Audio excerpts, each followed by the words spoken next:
მოგესალმებით.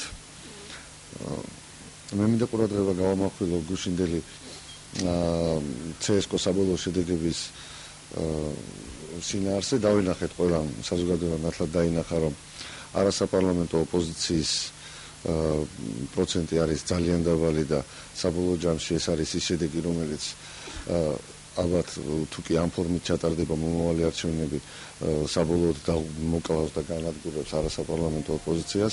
აქედან გამომდინარე, რამოდენიმეჯერ ჩვენ გამოაცხადეთ და ვთქვით, რომ ეს საპრეზიდენტო არჩევნები ჩვენთვის იყო და არის მზადება ადგილობრივი თვითმმართველობის არჩევნებისთვის და კონკრეტულად ზუსტად ამ შედეგების გამოცხადების შემდეგ ნათელი გახდა ჩვენთვის და გადავდგით ის ნაბიჯი, რა ნაბიჯის შესახებაც ჩვენი დღევანდელი შეხვედრა დაინიშნა და ეს იქნება ერთ-ერთი უმნიშვნელოვანესი ნაბიჯი 2010 წლის შემდეგ ჩვენ გადავწყვეტეთ და ამ არჩევნებში ადგილობრივი თვითმმართველობის არჩევნებში მონაწილეობას მივიღებთ ქართულ ტრადიციონალისტთა კავშირთან ერთად, მაგრამ ეს არ არის ის ერთადერთი პარტია, რომელთანაც ჩვენ ვაპირებთ თანამშრომლობას. ჩვენ ვფიქრობთ, რომ ბატონ კაკოსთან კონსულტაციების შემდეგ ვფიქრობთ, რომ გავაფართოვოთ ჩვენი ეს ჯგუფი და მომავალში ალბათ ბლოკი, რომელიც ერთადერთი გადარჩენის გზად მიმაჩნია იმ არასაპარლამენტო ოპოზიციისთვის და მიმართავ დავსარგებლობ თქვენი ეთერით,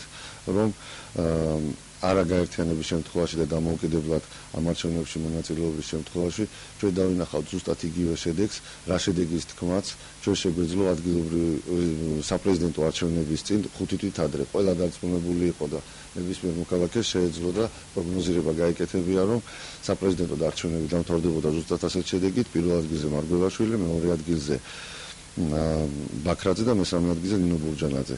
არ გაერთიანების შემთხვევაში მე მოვუწოდებ სხვა პოლიტიკურ სუბიექტებსაც, რომ მაქსიმალურად შეეცადონ და დიდი კოალიცია გაკეთდეს, რომ ამ პოლარიზებულ პოლიტიკაში გამოჩნდეს კიდევ რომელიღაცა ძალა, რომელიც შეძლებს ადგილობრივ თვითმმართველობაზე ბარიერის გადალახვას და მით უმეტეს ამ ორ დიდ პოლიტიკურ მონსტრთან შეჭიდებას.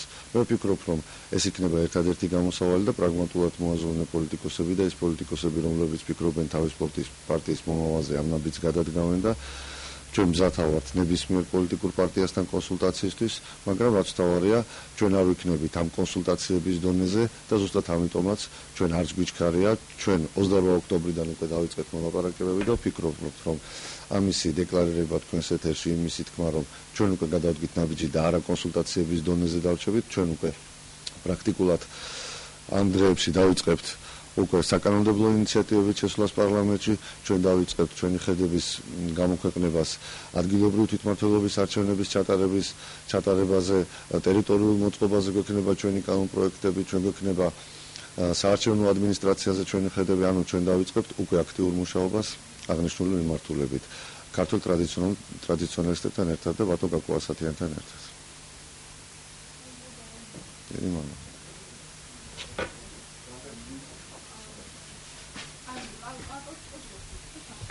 არა, ჩვენ კი არ შევხვდით, ჩვენ უკვე ერთი კვირაა გავდივართ ამ კონსულტაციებს და პრაქტიკულად ჩვენ დავამთავრეთ და მივიღეთ გადაწყვეტილება, რომ ჩვენ ორი პარტია უკვე ვართ მომავალი ბლოკის ფორმირებისთვის.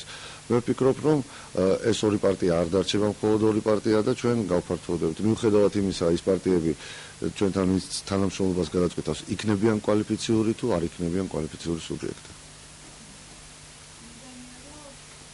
მიზანია ერთადერთი, ეს არის ადგილობრივი თვითმმართველობის არჩევნებისთვის მზადება და ადგილობრივი თვითმმართველობის არჩევნებზე კიდევ ერთხელ ვიმეორებ, ნებისმიერ პოლიტიკურ სუბიექტს, რომელიც მარტო წავა სერიოზული პრობლემების შეექმნება ბარიერის გადალახვასთან დაკავშირებით.